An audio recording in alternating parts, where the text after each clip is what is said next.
Hello everybody, welcome to story time again from the Milledgeville Public Library of Illinois.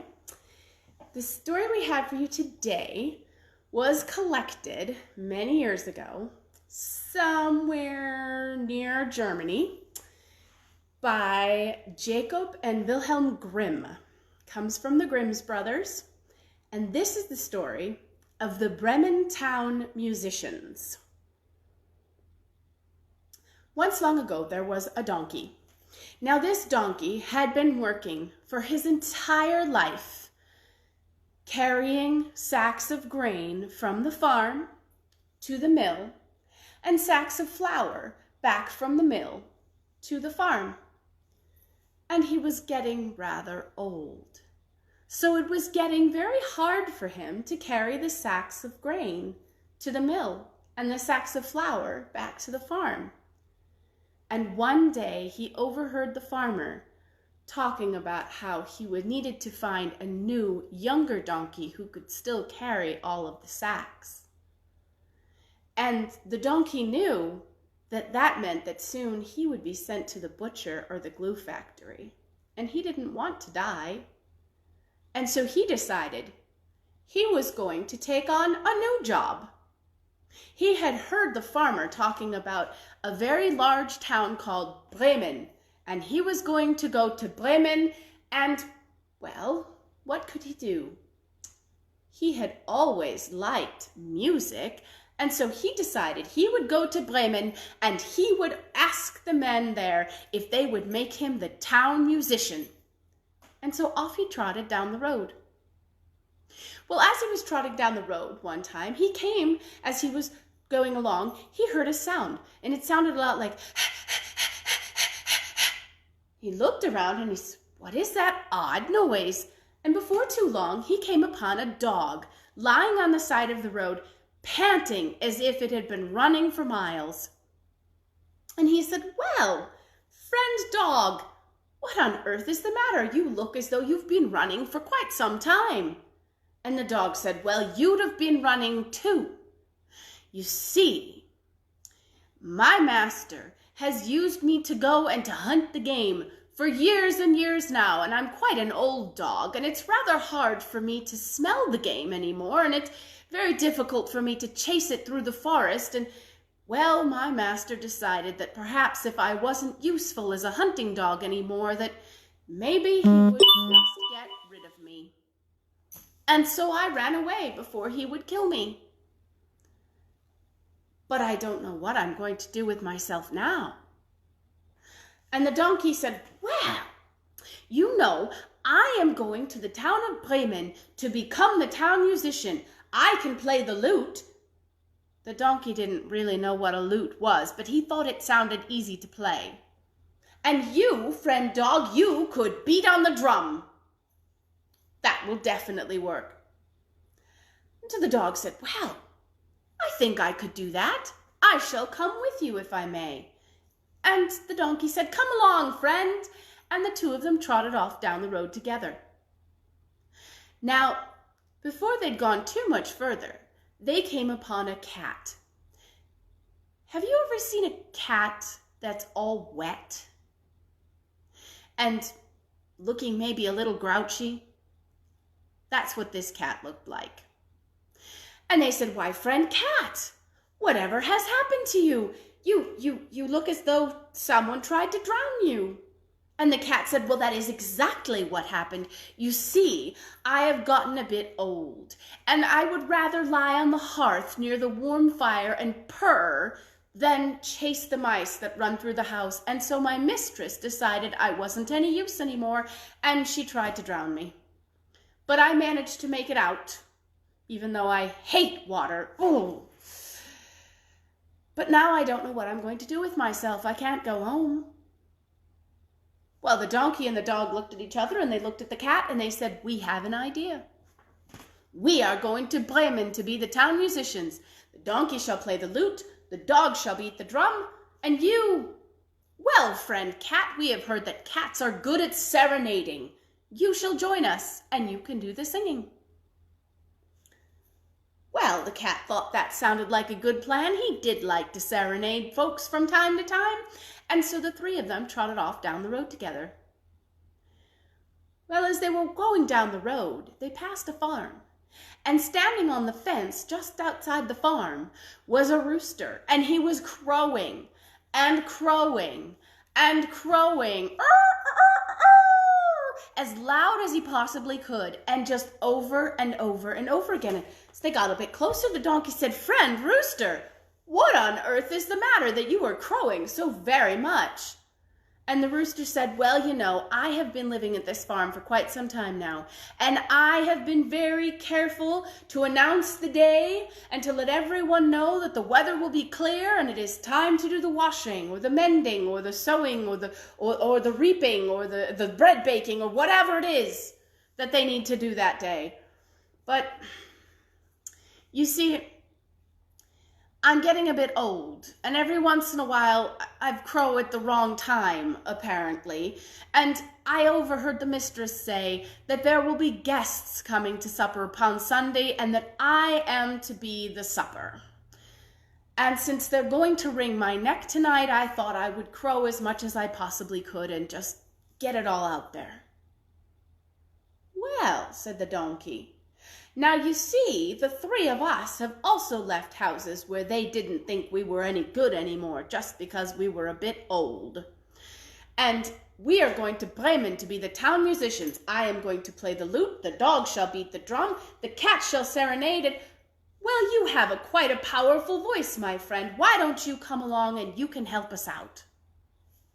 Well, the rooster thought that sounded better than ending up in the stew pot, and so he decided to come along with them. And so the four of them continued on down the road together. But you see, the donkey didn't actually know just how far away Bremen actually was. And it was quite further than you could go in just one day. And so as night began to fall, the four animals found themselves deep in the forest on the road to Bremen. And they settled down to sleep for the night, the donkey and the dog under a tree, and the cat climbed up so it was in one of the branches, and the rooster flew up to the top of the tree to nest in the top of the tree for the night. But before he went to sleep, he turned himself around and looked to all four points of the sky. And, oh, well, just over there's a light in the trees. There might be a house over there. And so he flew back down to the bottom of the tree, and he told his three companions that there might be a house over there. And the donkey and the dog and the cat said, "Well, these are not very comfortable accommodations here out in the forest in this tree. Let's see if we can't find better ones at that house." And so they trotted off through the woods, and pretty soon they came to the house. Now, this particular house belonged to a group of robbers. They would go out and they would steal things from people going through the forest on the path to Bremen, and then they would come back to their house and they would enjoy those things for themselves. Well, when they got to the house, the four animals wondered what was going on inside. But the only one who was tall enough to see was the donkey, and so he trotted up to the window and he looked inside. And what he saw was the robbers all sitting down around a great big table full of all kinds of good things to eat and drink. Oh, well, that looked tasty to the donkey, and so he came back and he told his other three companions what he had seen in the windows. And the four of them decided that they were going to try to get some of that supper for themselves. And so they went over to the house. And the donkey, he went up on his hind legs and he put his front hoofs on the windowsill. And then the dog climbed up on the donkey's back, and the cat climbed up on the dog's back, and the rooster flew up and landed on top of the cat, and the four of them together began to sing. I don't know if you've ever heard a donkey and a dog and a cat and a rooster all singing together, but what sounded like wonderful music to the four of them sounded like goblins and witches and all sorts of terrible things to the robbers inside the house. And because all four of the animals were quite heavy and the donkey's hooves were quite smooth, and so was the windowsill, as they sang with all their might, the donkey's hooves slipped on the windowsill and they went crashing through the window, and the glass went everywhere, and it sounded like there were goblins and witches and trolls and everything terrible attacking, and the window broke, and the robbers ran out the front door because they were so scared. They thought there were ghosts and goblins coming to get them through the window. Well, the 4 animals saw all of the robbers run out of the house. Well, all right.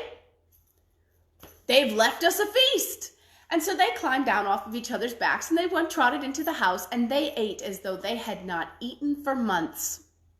And when they were done eating and they had enjoyed as much food as they possibly could and all of the drink that they needed, they decided it was time to get a little rest. And so they turned out the lights in the house, and they each went to the place that they liked best to sleep.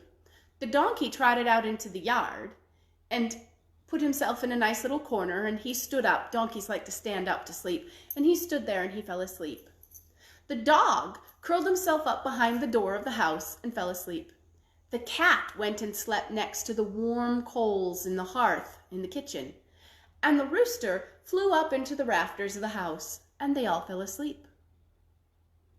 Well, long about midnight, the robbers came creeping back towards the house, and they saw that all the lights were out, and that the back door of the house was still standing open. And so the chief of the robbers said, "You know, maybe we imagined it. Maybe we ate and drank too much, and we imagined it, and there's not actually anything terrible in the house. You go find out. Go see. Go look. Go see what's going on in the house." Well, the robber he had picked out didn't really want to go into the house, but the chief had told him to, so he did. He went into the house and he looked around. He didn't see anybody, and he didn't see anything, but it was pretty dark in the house. And so he went over to the kitchen, and he went over to the hearth, and he struck a match, and he saw 2 glowing spots, and he thought they were glowing coals in the fireplace, but what they really were was the cat's eyes. He had woken up the cat when he came in, and the cat had opened his eyes, and they were kind of glowing in the dark. Well, the robber took a match, and he struck a match, and he reached it out towards those coals to light the fire again. Well, the cat didn't think that was very funny. This person was sticking a match in his face. And so he got quite angry. And he jumped up and he started scratching and clawing and hissing at the man right in his face. And the man cried out in terror, and he ran for the door. Well, as he was running for the door, he kicked it by accident. And you know, when he kicked it, the dog, who was asleep behind the door, he jumped up, and he got a little scared, a little startled, and he bit the man in the leg. And then as the man ran out through the yard, the donkey let fly with his hooves, and he kicked the man as he ran on by. And up in the rafters, the rooster, who had been woken up by all of the noise, he called out, "Cock-a-doodle-doo!" Wow. The robber went running back to the other robbers, and he said, Chief, we cannot go back into that house. There's a witch in the kitchen by the fire, and I went in to try to light the fire, and she breathed in my face, and she scratched my face with her fingernails. And then when I started to try to run away, there was a man behind the door, and he jumped out and he stabbed me in the leg. See, right here, he stabbed me in the leg with his knife. And then when I was running out through the yard, this ghoul jumped out and it hit me with a club. See, look, here's the bruise right here. Hit me with a club. And then they brought the justice of the peace with them, the judge. And he was sitting up on the roof, and he said, "Bring the fellow here." Chief, I couldn't stay. We can't go back there. It's not safe. Well, the robbers, they heard this story, and they decided their friend must have been right. It wasn't safe. And so they never went back to the house again. Well, the next morning, the rooster and the cat and the dog and the donkey all got together and they talked about it a little bit, and they decided that this was a pretty good place to stay. It was nice and comfortable. There was plenty of food here, and they had plenty of things, all the things they needed. There was water nearby. They had everything they needed to be very comfortable, and they decided not to go on to Bremen and try to be the town musicians. They would just stay here and live out the rest of their lives there. And so that's what they did. And that is the tale of the Bremen town musicians. I hope you enjoyed it, and I hope you'll come back and join us again on Monday at 3 p.m. Central Daylight Time. We'll have another story for you from somewhere around the world. Have a great weekend. Bye, everybody.